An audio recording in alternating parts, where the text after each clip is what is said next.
Good evening. I'm Chris. I'm from Chico, where it's very smoky, so I bring you smoky greetings from Chico.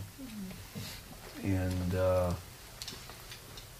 so we're going to do some sitting here, yes, for something like 40 minutes, and we're going to sit with this great koan. It concerns two friends, always a good start. So two friends are down by the creek washing their bowls, and they look over and they see two crows tearing apart a frog. And one friend says to the other, "Why does it always have to be this way?" And the other friend says, "It's only for your benefit, honored one." So, yeah, it's kind of like that. Like two friends are standing on the edge of Butte Creek Canyon. They're looking across their canyon and they're watching paradise burn. And one friend turns to the other and says, "Why does it always have to be this way?" And the other friend says, "It's only for your benefit, honored one." So, let us begin.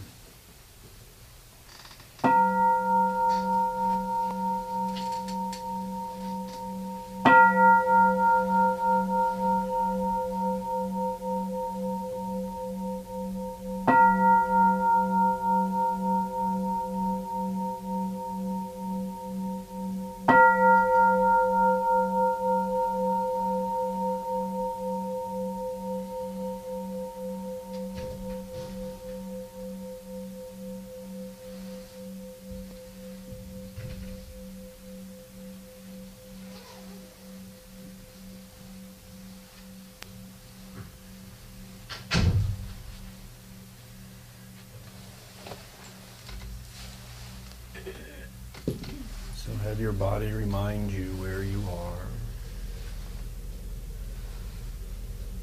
There's no way to do this wrong. It's just like two friends down by the river washing their bowls after eating.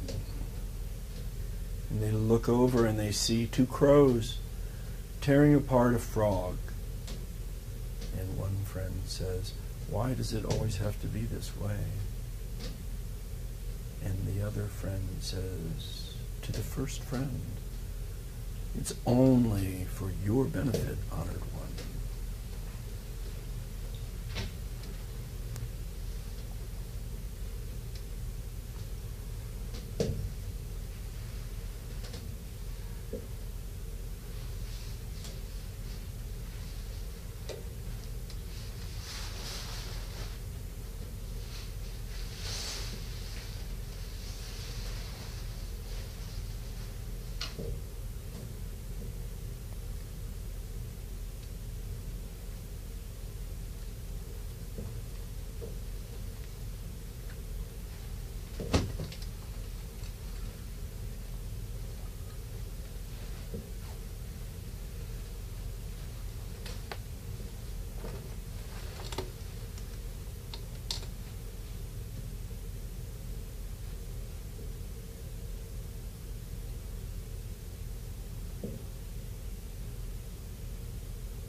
Two friends were washing their bowls down by the river.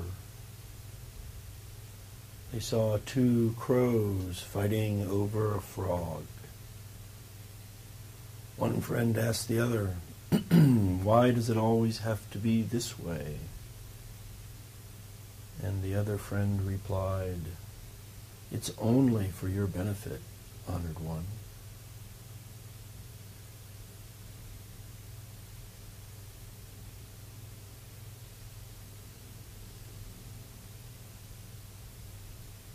Only for your benefit.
before we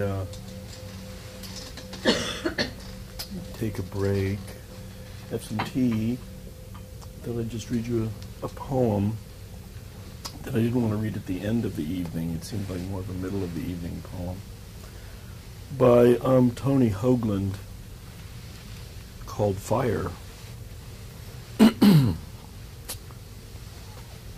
Fire. The rock band set off fireworks as part of their show. The ceiling tile of the nightclub smoldered and then flared up over the heads of all those dancing bodies below.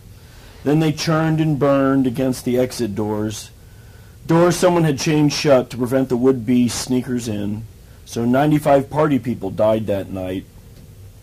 And 2 days later, the weeping girl at the televised funeral says of her dead friend David, God must have needed some good rock and roll in heaven. On earth, God must have needed some good cliches, too. And weeping riot girls with runny mascara and spiderweb tattoos. He must have needed the entertainment of dueling insurance companies calculating the liability per body bag. And the rock band and the nightclub owner pointing fingers at each other like guns and pulling the blame trigger. Blam, blam, blam. Because death is something that always has to be enclosed by an elaborate set of explanations.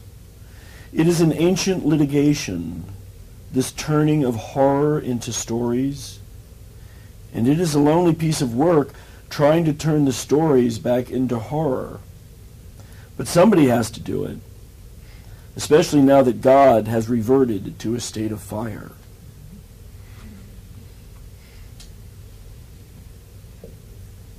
Let's have some tea.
You can tell me that.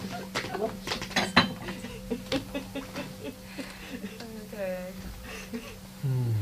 Just say it.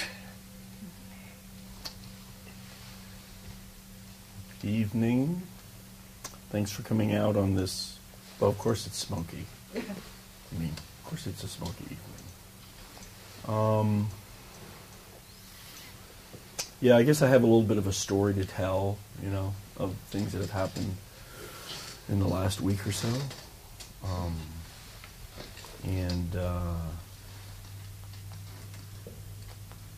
And I was trying to think of a good koan to go with what's been going on, and this one, involving a pretty well-known one, I would say, involving the frogs, the frogs, involving the crows and the frog and the two friends. I think we can all, I think many people could relate to that, seeing things happen and really wondering why, that sense of why it has to be that way. It's curious for me, like, what can really strike me that way. I can see, I can see something that, or maybe see it, removed, read about it, hear about it, something really terrible. But doesn't really touch me, like, goes in, and then just something happens, you just see something, and, like, as silly as like a bug, just like not getting it, trying to get a moth on the wall with the cup, and you're trying to, and then you end up, it's all, and the endless comings and goings of beings. And so the koan where the folks are not being torn apart, they're washing their bowls. And I mean, I could be washing my bowl, and it could be like, there could be like the remains of chicken in there, So, I mean, I could be washing my bowl and not being a vegetarian, and boy, somehow that chicken got in the state that it did. And they look across and they see these two crows fighting over a frog, which I think, I've seen that kind of thing, and it is arresting. And I've always felt like when the one friend asked that question, maybe because it's easy for me to find, it's a heartfelt question, It's not an academic question for the person asking, like, why does it have to be that way? And then this very strange response. I assume it's probably the author of the koan, Dongshan. It's probably his response. It's only for your benefit, honored one. I heard an earlier translation which was, it's all for your benefit, which somehow I don't feel quite as responsible for, but it's only for your benefit. It's like they wouldn't be doing it if it wasn't for you. That's why they're doing it. It's like, hey. Jim Snarsky has this great photo from long ago of it's a heron, and just the profile of the heron is looking, his eye is right at you, and in his beak, his beak is a fish, this silver fish, and the fish's eye is looking right, it's looking right at Jim, who's taking this photo. And it's just such a startling, like, everything is startling in the photo. The bird looks startled, the fish certainly looks startled, and there's a way, like, it's like Jim was startled, And I always thought, removed a bit, like the monks, that it had the sense of, this time I'll be the fish, and you be the stork, and you take the picture. Next time, you be the fish and I'll be the bird. It just has that kind of crazy feel to it.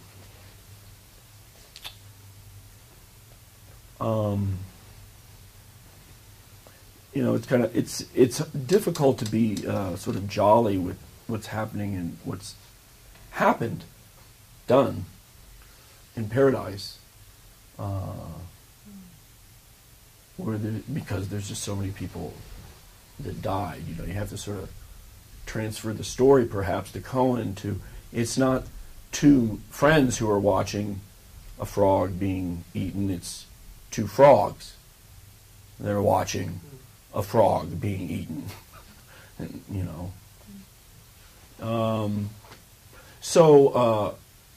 My story is, if you happen to look at the photo of there was a photo that came out that I took for this talk, not for this talk, that I posted to go along with this talk. And Paradise lies on a ridge that's above the town of Chico, where I've lived and worked for a long time. And it's a flat ridge, so it's a flat top ridge. It just goes up into farther up into the Sierra. And I live out of town, up on a ridge. It's the next ridge over from Paradise. So I can walk to the edge of my flat-topped ridge, which is called the Domel Ridge, look down into this look across this canyon called Butte Creek Canyon, and over to Paradise. That's where my house is, along with about 30 neighbors on 5-acre parcels. So, as you know, the weather's been gorgeous, right? It's just been gorgeous, and not, before the fire. And it was another one of those gorgeous days, just totally blue, not a cloud in the sky. I was up there and I was outside, and I don't know, 7:30, 8 o'clock, I see what looks like a cloud, and I know it's not a cloud. It's smoke. So drive up about a mile to the other side of the ridge I live on and look over, and you can see way up the canyon at Polga, it's burning up there. And we know the wind is bad, the wind is not good. Anyway, we slowly, watch that fire progress, and by sometime in the morning, right, it's just burning the whole ridge across the way. So we're starting to think about what we should be doing. And it's surreal in a way. It just so happened. For us, it was surreal because where we were, it was not smoky at all. Because of the way the wind was blowing, it was completely blue sky, sun is shining. We're on the edge of this smoke, and so it's just this gorgeous thing, and you can see the little planes going over and all the helicopters with the, and you can sort of see that it's like wow, that will be fruitless. It's these little tiny things in this immense, 10-mile-long fire. And so I'm just sort of telling a story right now, but so it starts to get more serious, like, the sheriff's helicopter lands behind us because they're trying to figure out what to do, and so the afternoon comes on, and we gotta leave, definitely gotta leave, and it's like, it's one of those, I don't know, I guess it's me, like when I moved up to this ridge, people would ask me about fire, and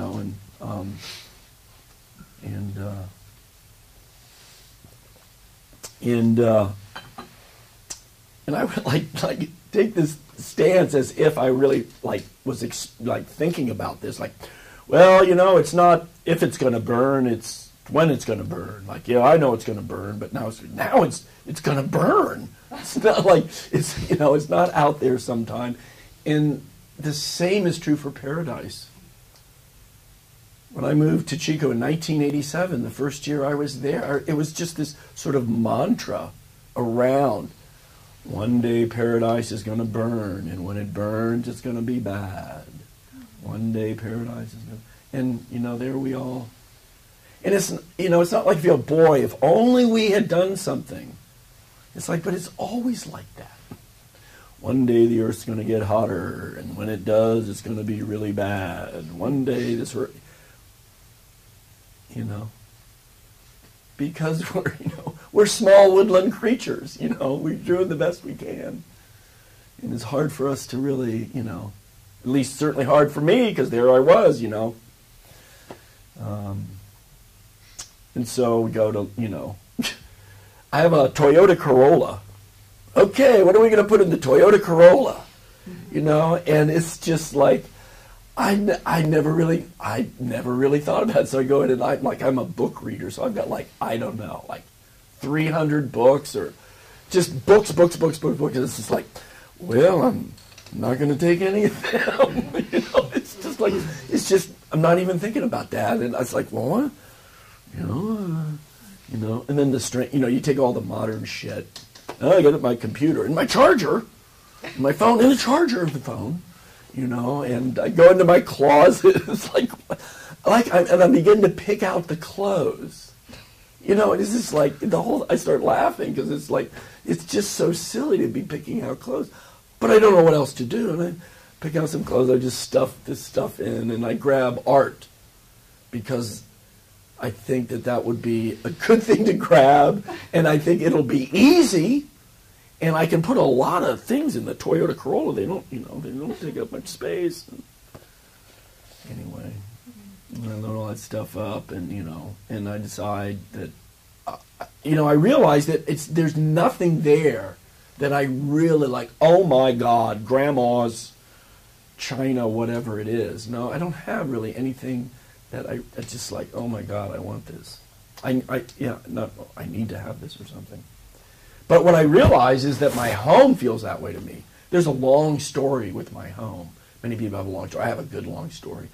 Just getting into this place and all the trials and tribulations. So it's really it really is meaningful to me. So anyway, I just start watering everything. I just start I'll just stay here for hours, just putting as much water as I can on whatever I think it would be helpful to put water on. So I do that for a while, and then we got to go. And so we get in, and my son lives with me, and so he gets in his Toyota Corolla, and I get in my Toyota Corolla. And we did have one really fun moment that we gave each other the high five on, which was about 3 hours before we left. Paradise is burning, and we see a UPS truck, because we live way 3 miles off the main road. A UPS truck, coming back from an Amazon delivery, But it's just disaster is like that often. Right next, it's right next to the disaster, everything's fine. I'm looking over at Paradise burning, and I'm it's a beautiful day.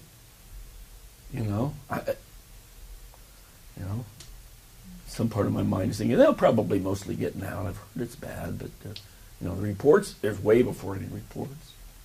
So we get out, and then we did a neighbor who stayed there, who's a firefighter, and took these crazy videos as he was coming off. Yeah, the fire came down in the canyon, came up over the canyon, and he said just like this beast, right?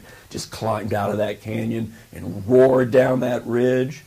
And just burned most things in the way. Half the homes were gone.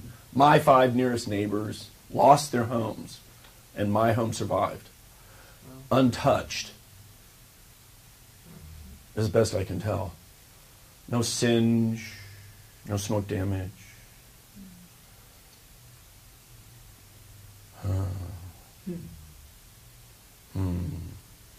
So it's great and kind of wow. I mean, probably the reason it survived was that a bad thing had happened. I had this terrible drainage problem in my house because I live on lava cap. So the water would come down the top of the lava cap, would flow into my underneath my house, and then get trapped in the crawl space. So I had I noticed one day, because Jan said, you ought to look under your house. And I looked under there, and there was a lake under my house. And there were mold just growing up onto everything, It's oh my God. So, just this extensive drainage work done all around my house, regrading all the land so that when they were done, there was probably 60 feet of dirt around most of my house. It was just dirt. And it was because of that my house survived. Because I had this terrible, terrible problem of drainage. and therefore my house survived. Most probably. Because you could tell it was crazy, like there'd be some little lavender bush, there'd be with a stone patio and a stonework and a little lavender bush and dirt, and it was just burned up right by the house, just burned, and there was nothing else was burned. Like, I guess, I don't know, embers coming down, just starting things.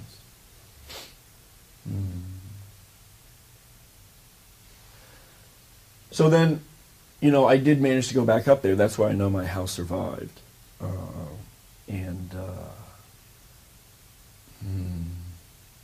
I'm trying to get to the Dharma part of the talk.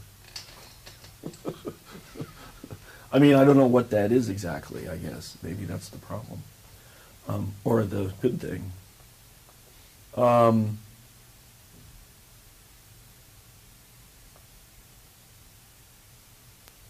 Certainly one thing that strikes me about all of that is how, just like in the koan, there's always there's different views of what's going on. You know, a friend told a story once about his dog loved to chase squirrels, and one day his dog caught the squirrel, and you know he's trying to get the dog to let go of the squirrel, and the dog just shakes the squirrel and kills it almost immediately. And he's, like, oh my God. And the dog is like, aren't I a good boy? I mean, he's just like wagging his tail because he's a good boy. He's a good boy.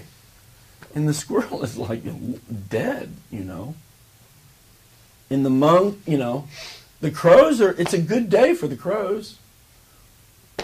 Crows aren't doing anything wrong. They're doing the good crow thing. And damn, this is good. And the poor frog is, the way he or she is, and then there's the observers, the watchers, who aren't eating right now and are not being eaten, Which is one thing I noticed about the Paradise Fire. When I think about that, it's like when you're in it, you're not reflecting on whether, am I practicing the Dharma now? If you're running through a tunnel of fire, the Dharma is running through the tunnel of fire. That's the Dharma. That's like trying to survive, And noticing how the way I see things depends on maybe which of those states I'm in. A mild version of that, I had like a really good stomach flu just a few weeks back, a month back, and during the throes of that, the spasms of it, it's like I was not thinking about, like, am I practicing, how is my practice? My body is just, we're in charge now. You can just relax over here. We're going to do this thing here. And later when we're done, you can reflect on what's happened, but not while we're doing it. So there is that, I think. And that day, it's hard to find the living thing for whom that's beneficial, in the campfire. But, in some, seeing it, I mean, I'm a scientist, so biologically I don't think fire is alive. But just as a human, fire is alive. And that day, fire was like those, it was a wonderful day for that fire. It was very, very happy, burning. All right?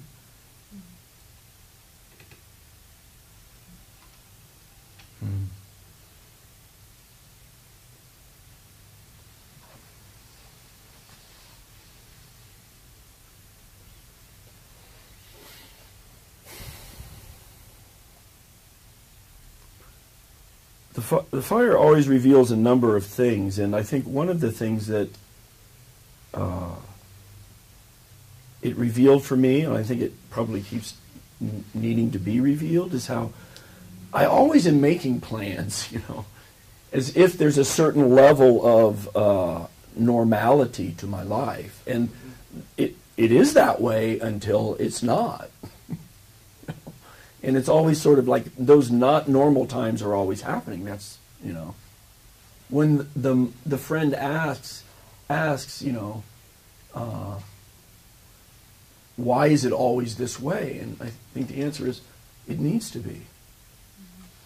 I mean, or what are you imagining? What fantasy are you imagining? Right?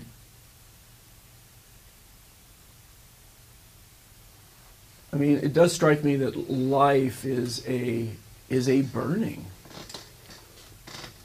I mean, we respirate. We're not as stoic as stones. Stones don't worry about their practice. They just aren't, but we have all of this fire. And I think when the monks are talking, I'm making the monks, when the friends are talking to each other, I think there's that realization that that fire is there.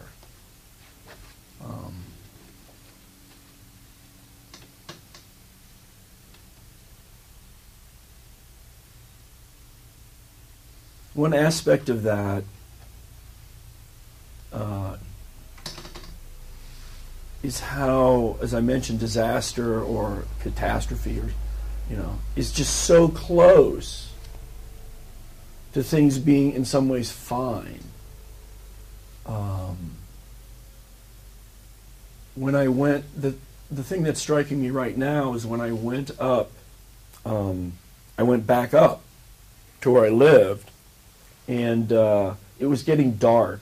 It was very, very smoky, and light was ebbing. But when I first drove down into the canyon that I needed to drive back out of to get to where I live, I was surprised because I couldn't even tell anything had been burned at all. I don't think much had been burned there. It was like, oh, this doesn't look, very bad. And then I wound my way up, and there's this one really sharp turn, and you come around that turn, and it begins to look like a moonscape, You start to see these different levels of what's happened in the burn. And it's so varied. Even though it's mostly burned, there are places where there's just like green bushes growing, just like by the road, down in the valley. There are places where the ground is kind of green, and 20 feet up, all the gray pine needles are pointed in one direction and just singed. Like a 50-mile-an-hour fire air wind blew through there and burned everything and left the ground undisturbed. A neighbor's house that had completely burned down, there was a nearly full bucket of water right against the house that had completely collapsed.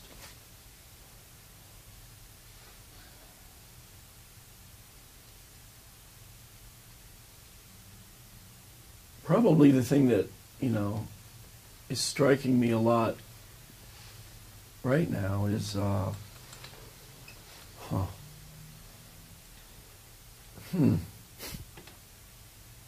It's interesting how it's hard to escape the personal in something like this. Like I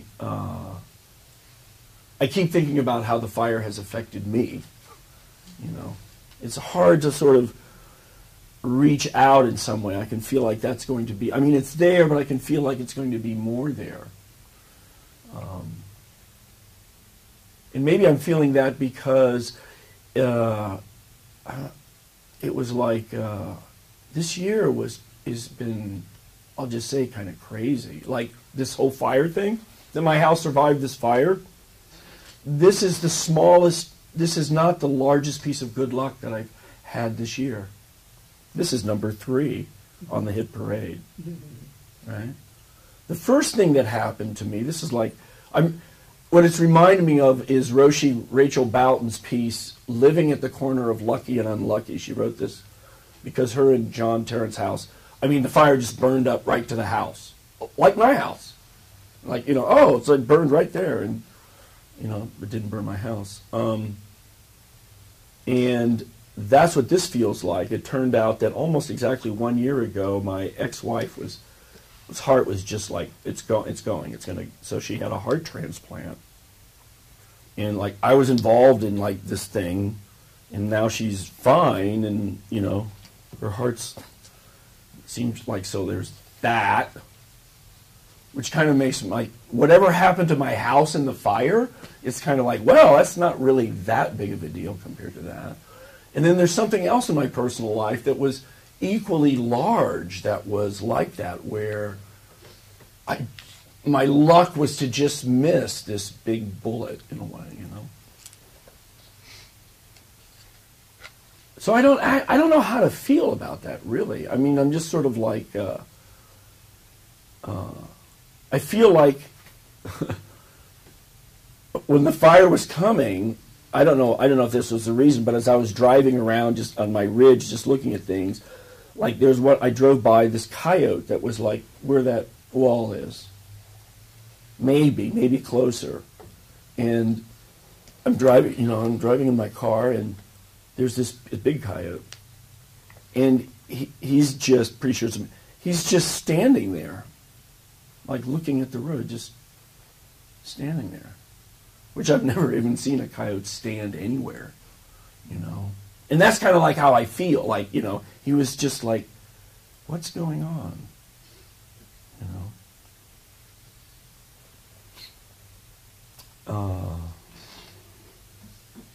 So I guess I feel like probably a lot of people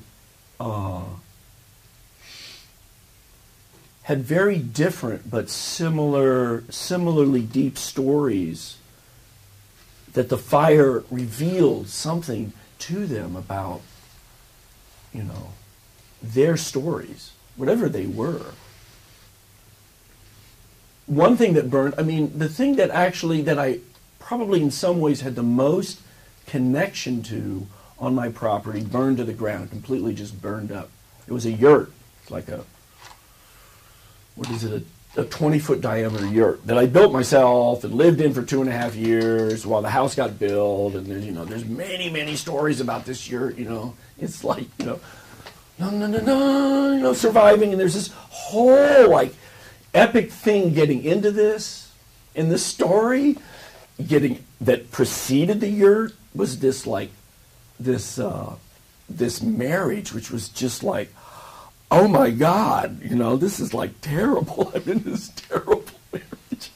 It's like we're living in a house that's on fire. That's what it was literally. Actually, that house almost burned down. The house next to it caught on fire and almost burned that house that I lived in then.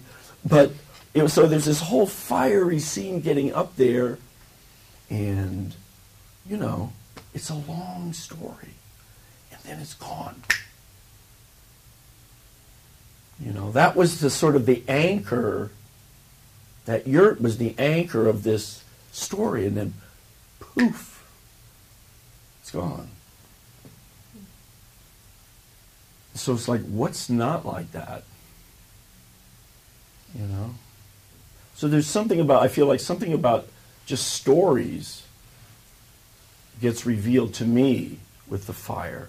And not only stories going this way, backward in time, but forward, like what I'm going to do and what's going to happen. And then this is going to, how quickly it's just completely different.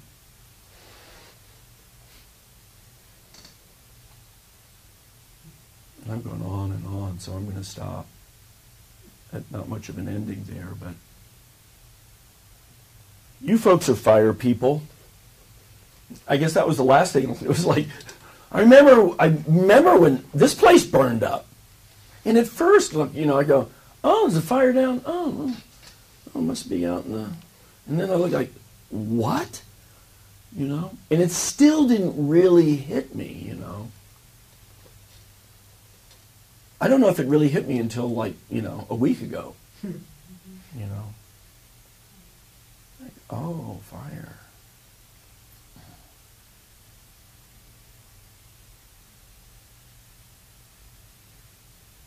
I didn't even get to how it's supposedly, or is, only for my benefit. All I have with that right now, that's not completely garbled, is it's through these eyes, these snows. that's how I know others. That's how, whatever I'm knowing and feeling, it's not somehow coming through in some other way.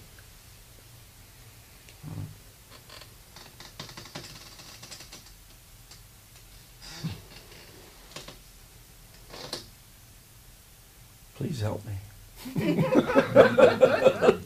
Please help me now. Lord, help me now. Hear my prayer.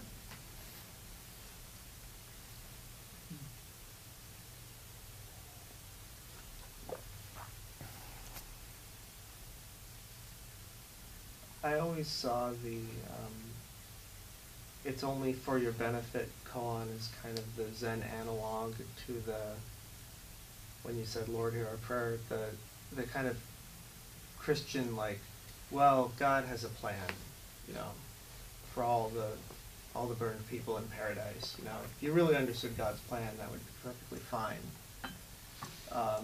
And that's really kind of unpalatable to say. Yeah.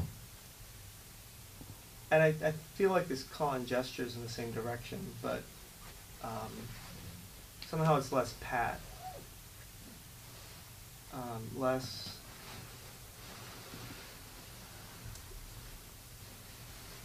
Yeah, the fact that there's more mystery in it somehow makes it more palatable for me anyway.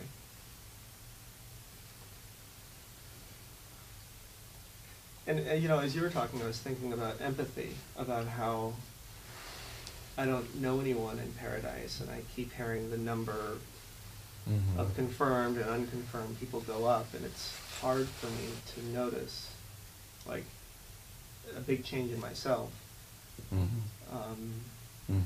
But then a relatively minor thing could happen to someone close to me, and it'll affect me. Or I used to worry that, like, when I saw people in counseling, I wouldn't have empathy, but it was never a problem, because if someone is, like, sitting in front of me and telling me something that happened to them, it's almost automatic. It would be almost impossible not to care, I think, for most people. But it's so different from reading a news report about, right, you know. Right.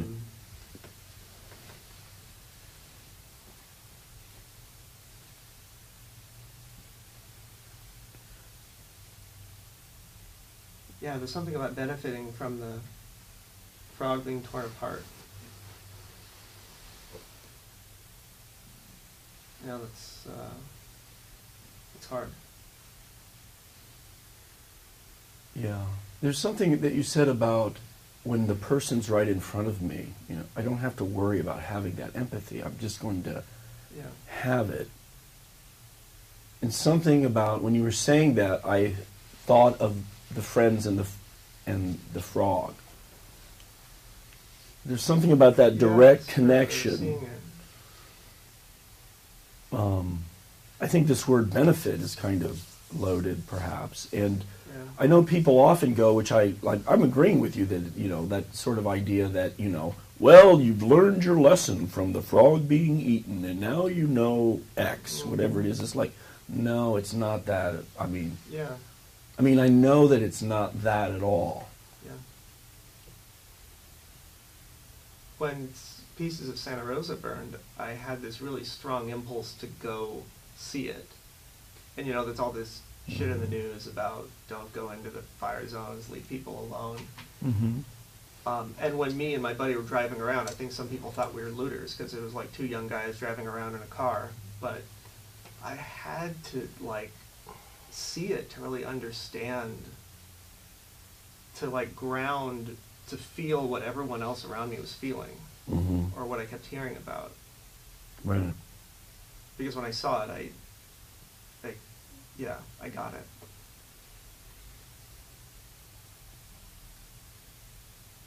I mean, I guess I also want to say that I think the first friend is incorrect. Like, you know, why is it always this way? If he means, like, why does this always reoccur?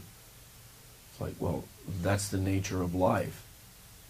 Old age, sickness, and death, something about that, as I recall. And it's not just that. It's not just old age, sickness, and death. Yeah. you get this, it's the UPS truck going down the, it's chickens. For God's sakes, chickens survived that ridge fire where I live. There's a whole bunch of chickens running around. Like, how does a chicken survive that? So it's not, that's the thing to me, it's like both. Mm-hmm. But best I can tell, that's if you want to get dealt in, that's what you you want to be part of the game, and that's the way we do it here.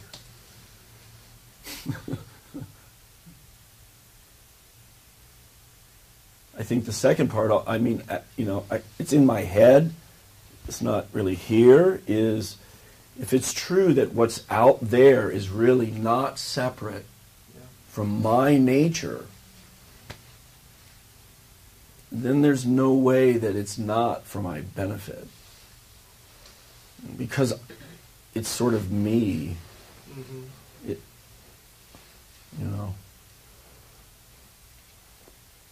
You're the frog.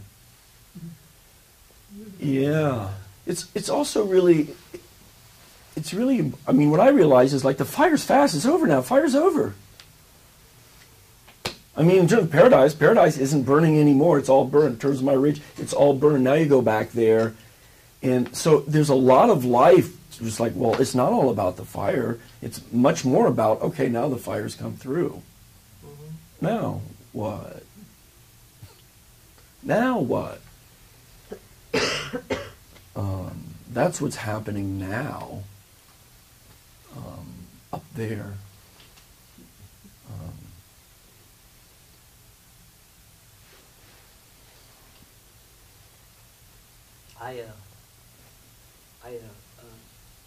We were doing the koan. I knew you were going to talk about the fire. So, I thought maybe I wouldn't, but I decided, well, I'll mention it. Well, so a couple things came up for me about my own life, my own experiences with the crows eating the frogs or whatever. Mm-hmm. So not too long ago, I was out at the cafe.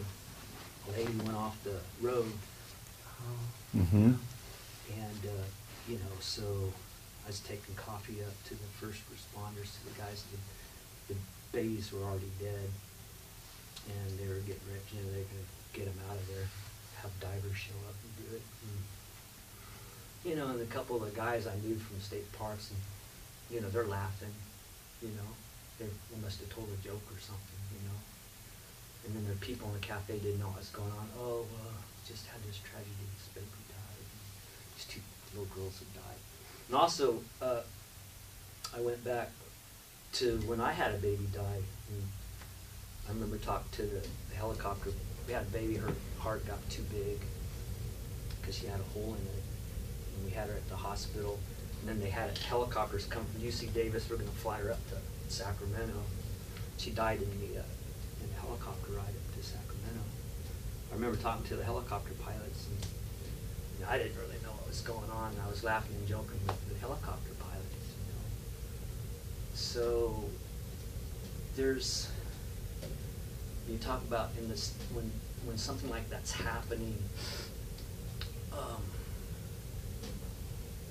It's kind of surreal, like you were talking about, because like this thing is happening, and it's all that there is. Like you're saying, you're running down the tunnel of fire. This huge thing is happening, Mm-hmm. But there's a lot more going on too. And people are still laughing. Yeah. Some people are are asking what's going on. Some people, don't even know what's going on. I'm serving sandwiches and coffees to people. Some people know about it, some people don't. What's going on up there? You got to tell them, And so there's something very large that's happening. Something that's huge is going on. And in those times, it's kind of for your benefit in that way, is that you get to experience something that's really large. And I would say it's my life.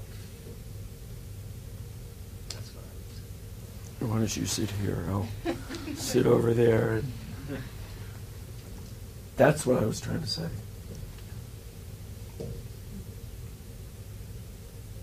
Yeah. Really think so. Yeah. And big in that it can include all of this, right? All The of it. the There's nothing. the left. worst, the There's best. nothing left out. The, yeah. It's all there. And so much more you can't even know. Yeah, that's just like for me the last couple of days. I've been trying to, I'm doing my thing, and I'm worried about smoke. And me and my girlfriend, we're going to go up to Salt Point where we could go run around in the forest and we can breathe again, and this and that. But there's something. Oh, what about all those people that died? There was, hopefully Bill and Jane and Harry, they their phones burned up, but they're okay. They're at Grandma's house. We don't even know where they're at, And so, can you carry that too, and then go ahead and run around in the woods? Mhm. I think those times like that, that point to that, how big things are.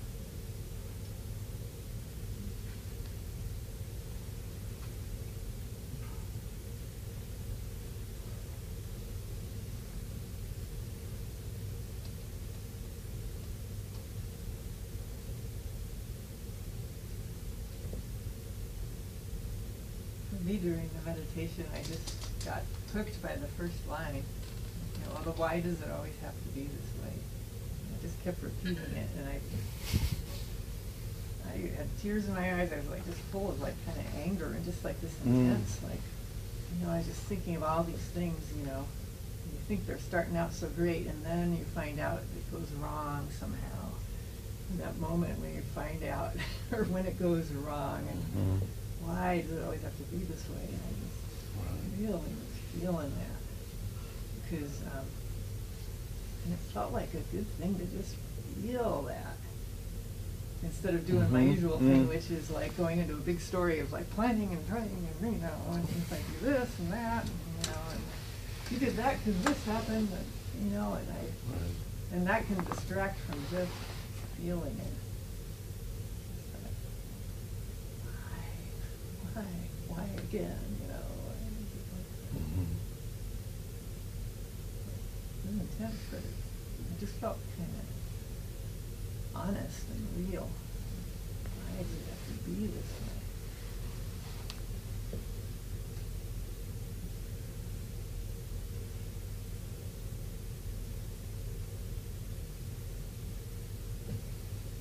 I don't know.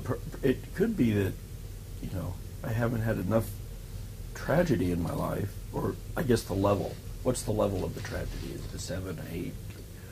But the things that I know that I felt the worst about when they were happening, in the sense of anguish would be a good word. I like to,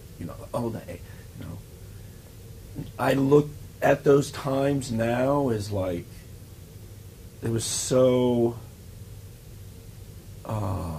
transforming in a way. It was that showed me something that I would not have seen otherwise. I couldn't see it unless, I went through that. Thing is, I know I wouldn't want to say that to to someone else because of something that happened. For example, I haven't lost either of my children, probably because that hasn't happened to me. It's I just can't.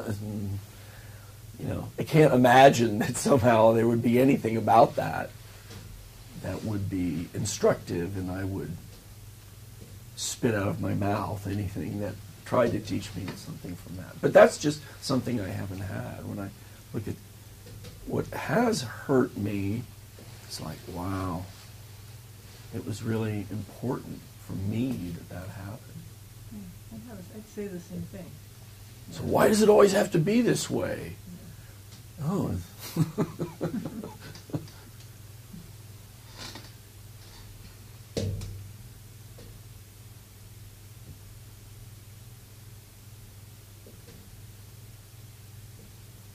When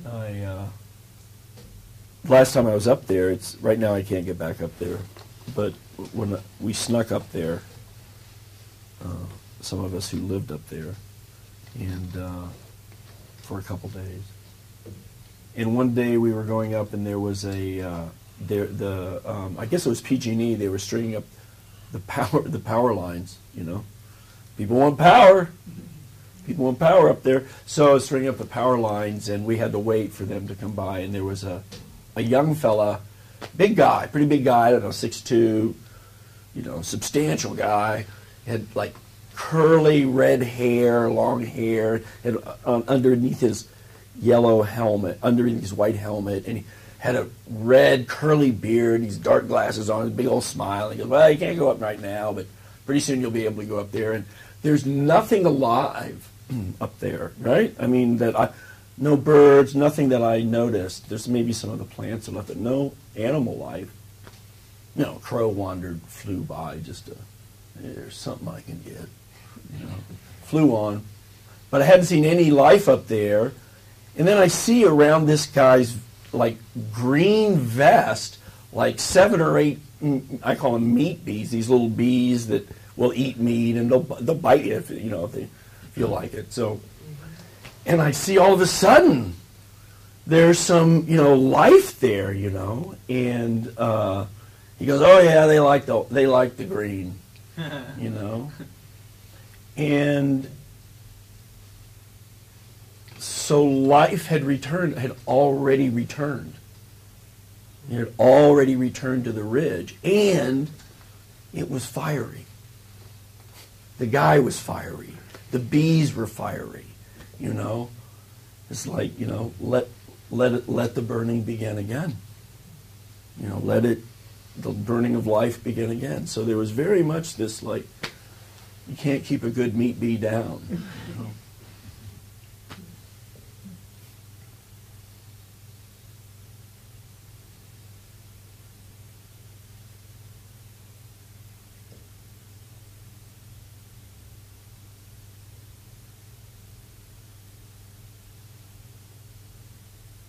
I think I experienced when the fires came through Sonoma County is that, the fire is not the problem. It's really just civilization that is. Because this is what the Earth has done for millions and millions and millions and billions of years.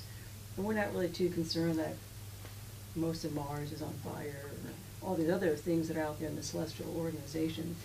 So, it's really kind of cool because you see, like he said, he didn't think fire's alive, but clearly it's a force. And if a force doesn't have a life to it, because the fire is indiscriminate. It doesn't care whether you're rich, whether you're poor, whether you're black, whether you're white, whether you're animal or plant. It just does it. And what I noticed by traipsing around a lot of the more rural areas around here in the parks is that it didn't just take the fire to burn it. It was just the heat. It literally combusted things. The things just like there's some manzanitas that just imploded. Like this fire, the force, and when they think about it, when you think about, when you're a kid, like what superpower do you want? When do you want to fly? Do you want to be invisible? It's like what natural disaster do you want to live in? Do you want to live in a hurricane? Do you want to live in a, flood zone? Do you want to live in an earthquake? Do you want to live in a fire zone? I want them all. Well, fires. Move to California. Yeah, pretty. Yeah, but, there's a certain respect you have to have for this fire. And just like your house, it just hopscotch. You go up to like Hood Mountain and stuff, it just like, there's trees in a cluster that are just perfectly fine, and then it just burnt. So it's totally indiscriminate. So it's kind of cool, but and for me, I just have this respect for it, and I certainly have an empathy for the human life, and like others, I was thinking about empathy, and for me, it's kind of like seeing roadkill. You see a squirrel dead in the road, or a possum, or a raccoon, and you think, oh man, he didn't make it, And of course, a deer is always worse because it's bigger and more cumbersome to get rid of. But then you see a dead cat.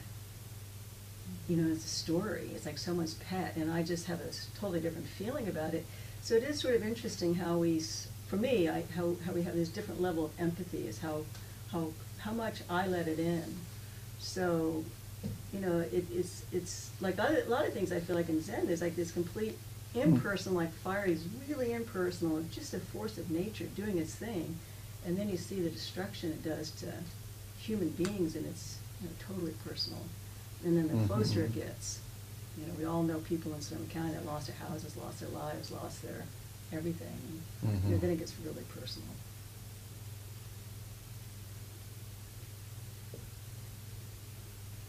Yeah, I find it interesting how we can't predict necessarily what's really going to, you know, I mentioned this, go in, which feels like I like that, because it seems to indicate like I'm that, you know, I'm right there, you know. It doesn't take much for me to connect in with something, you know. One last thing, I just noticed that there's painting up here, and I just asked Michael if that was new, because I hadn't seen it before, and he said he just hung it like a day ago, so. So I think if everybody gets a chance to look at that, it's Holy for Me, Spoke of the Cohen. There's actually two guys to the left, and there's a mountain in the back, and there's a fire, and, you know, so it's just kind of cool that I think Michael really captured, he has a way of, it wasn't this Cohen he said that he was working with, but, so thank you, Michael. Yeah, I like that right around the, you know, the intense fire, it's green. And it's a goddess coming out of it, yeah. It's almost like it's like a flower too, like a blossoming flower.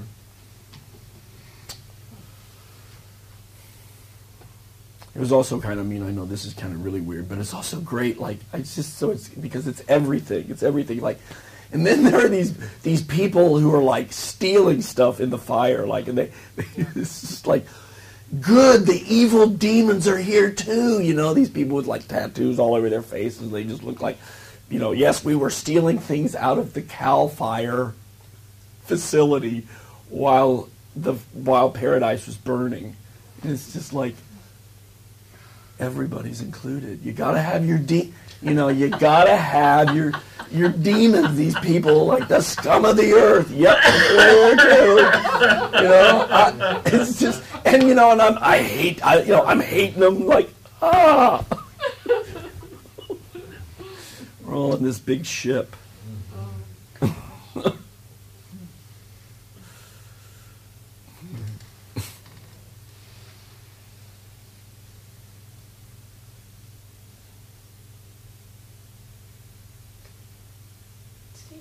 To me, but it's not so much that it's the death that is the benefit, right?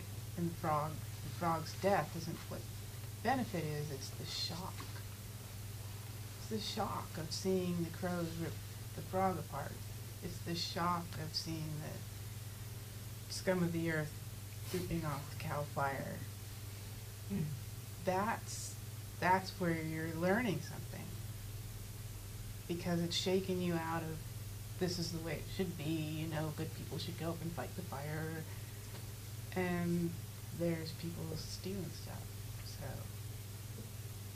And then you think about that, and you think about that that the fire includes other people, that those people who are stealing stuff are probably, maybe they're hungry, maybe they're, you know, addicted to drugs, they need something, right? So you think of the stories, but you've learned something because you thought about it. If you thought about that the crows are hungry, that's why they're eating the frog. And the frog doesn't benefit because, like you said, perspective, you're going through the tunnel of fire, you don't need to learn anything or get a benefit if it's in it.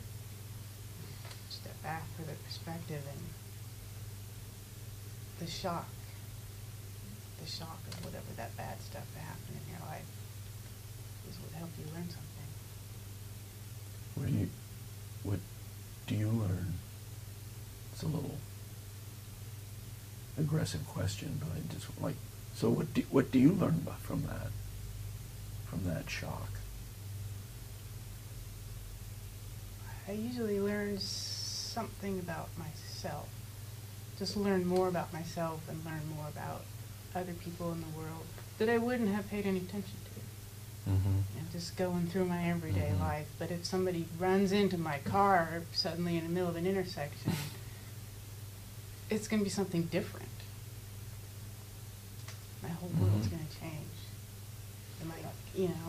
I'm going to learn something about myself. When I ran from the fire, I didn't knock on anybody's door.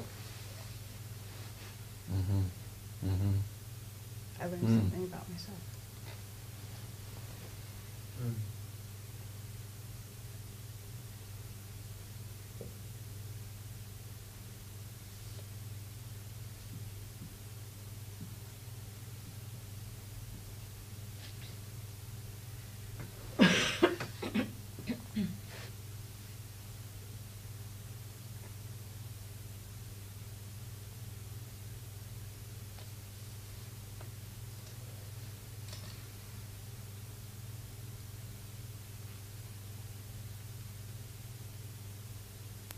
Well, is there anyone else who would like to put their voice in the room?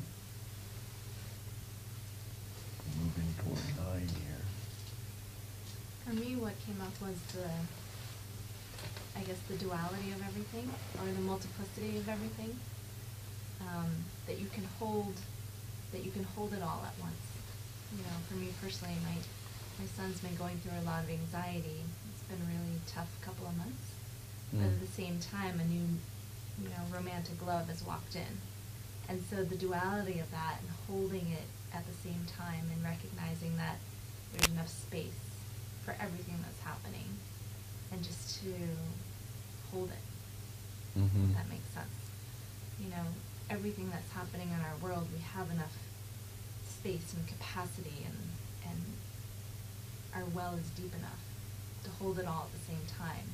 The good and the bad, the evil, just everything all at once. It just is, and it all exists. That really resonates with my experience with the Quran too. I was thinking about the Heart Sutra a lot as meditating. This idea of emptiness is form, and form is emptiness, and permanence is impermanence. And the monks there were talking about the benefit of the death of a frog. There are also the crows arguing with each other. And then you talked about this idea of everything I'm seeing in the world is viewed through my senses, so no matter what, it's always through me. So everything impersonal is always personal. And at the same time, everything that is personal can be impersonal too. Mm-hmm. So I was just thinking about that, and those places where I take something really personally can be a really important time to practice. Because it's like, what is it that I'm clinging to there that I'm keeping as like this object, and then creating this sort of heaven and hell moment for me. Like, I either put myself in heaven or put myself in hell, in a way. Mm. I'm either the frog, or the crow's having a good day, or the monk's worried about the frog that's having a bad day. Mm-hmm. And that word benefit kept popping up, and as you said, the duality of it all, like being able to hold it all in one moment, and dropping the concepts of each thing, like dropping what is the monk, what is the crow, what is the frog, but just wash your bowl while it's happening. Just kind of be eaten. Yeah, just be eaten, exactly. Just eat some frog. Yeah. Yeah, I think there's a way. I think sometimes the way we hold it is by not being able to hold it. I do think that. We can't. Sometimes in certain situations we can hold it. But that's the way we do it. So, you know.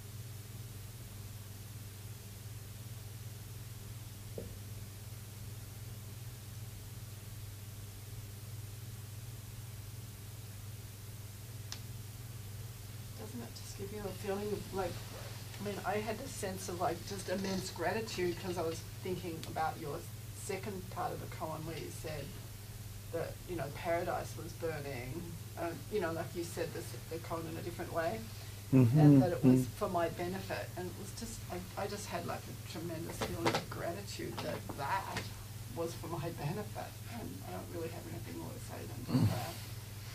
Yeah. I'd have to think about it a bit more. It feels a bit like that largeness, you know, that you were.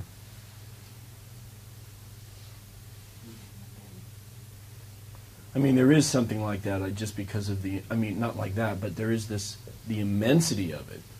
When you're, you know, it is sort of a Job moment where, you know, it's not that really that God, it's more like he shocks Job into silence. You know, God comes out of the whirlwind and he says, like, where were you when I built the pillars of the earth? Basically, where were you when I made the campfire? You know, and in these pictures, these carvings by his name escapes me now. You can see the awe that Job has. It's really like just this awe. It's almost like a gratitude. That's what I was just thinking, like of just the power of this. Yeah. And yet, you know, the feeling of the immensity is a feeling that I have. You know, it's not like somehow I immediately know the immensity of the world. That's how it. It's a strange business. It's a strange business when the nature of the universe is the same nature as myself. Is it any other And it way? makes things a little fiery.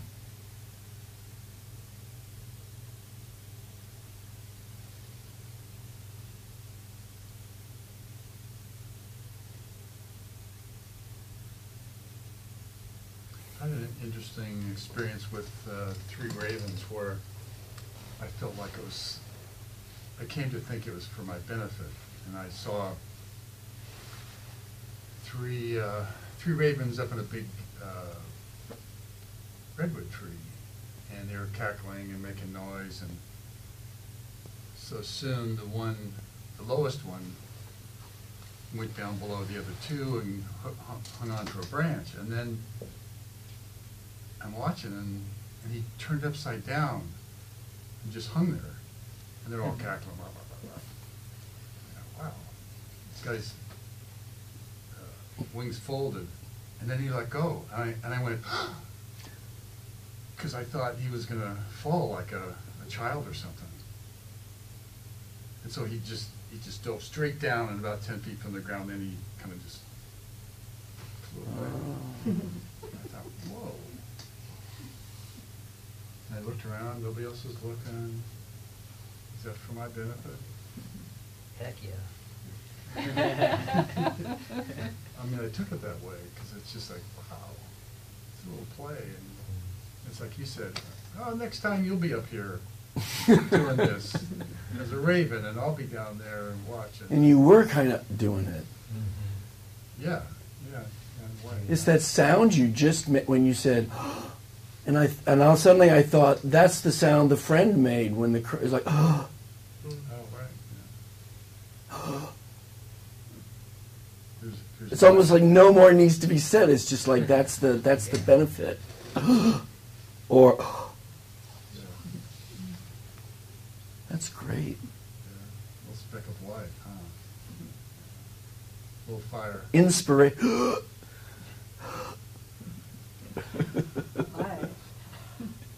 Alive. Yeah, and it was that's just, isn't that wild? Yeah. How observing a raven doing something like this, like, you know, like we find that,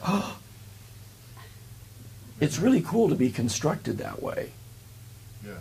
That we, you know, we can be touched by something as remote as a raven, really. Like, you know, it's not remote though. So I see, that's the first thing I thought of with the crows is that's how it is. That's just nature and us and the world, and that's just how it is. And how do you take it? How do you process that, or where does it go inside? I think it's like falling. It's like, how do you process? It's like falling out of a raft in white water. How do I process this?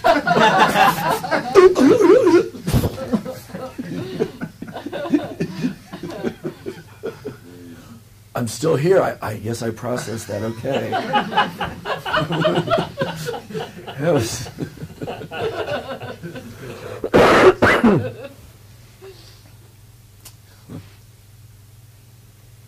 yeah, those people in paradise running down following foxes and deer down into canyons and getting in the water with them, and you know, it's like this.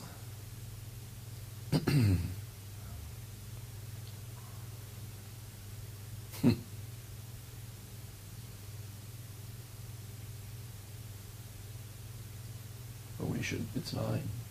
Do we sing? Not anymore. Oh. We lost our lead singer some time ago. Oh. I could play the full vowels if you guys want. Hey, Chris is here. Let's do it. Yeah. If we have time. The words are, I I mean, vow you- to wake all the beings in the world. I vow to set endless heartache to rest. I vow to walk through every wisdom gate. I vow to live the great Buddha way. And we'll sing it. We'll say it 3 times. This may be your last chance. You never know. Probably really out of tune. There's a tenor in there. No, I just played it relatively recently. Plus, it's all relative. It's usually on tune. Close enough.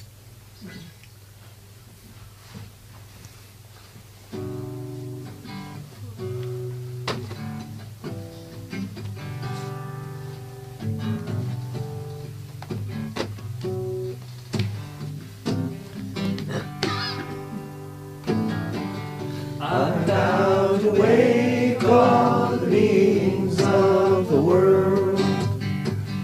I vow to set endless heartache to rest. I vow to walk through every wisdom gate. I vow to live the great Buddha way. I vow to wake all the beings of the world. I vow to set endless heartache to rest. I vow to walk through every wisdom gate. I vow to live the great Buddha way. I vow to wake all the beings of the world. I vow to set endless heartache to rest. I vow to walk through every wisdom gate. I vow to live the great Buddha way. I vow to live the great Buddha way. I vow to live the great Buddha way. Ding. Thank you.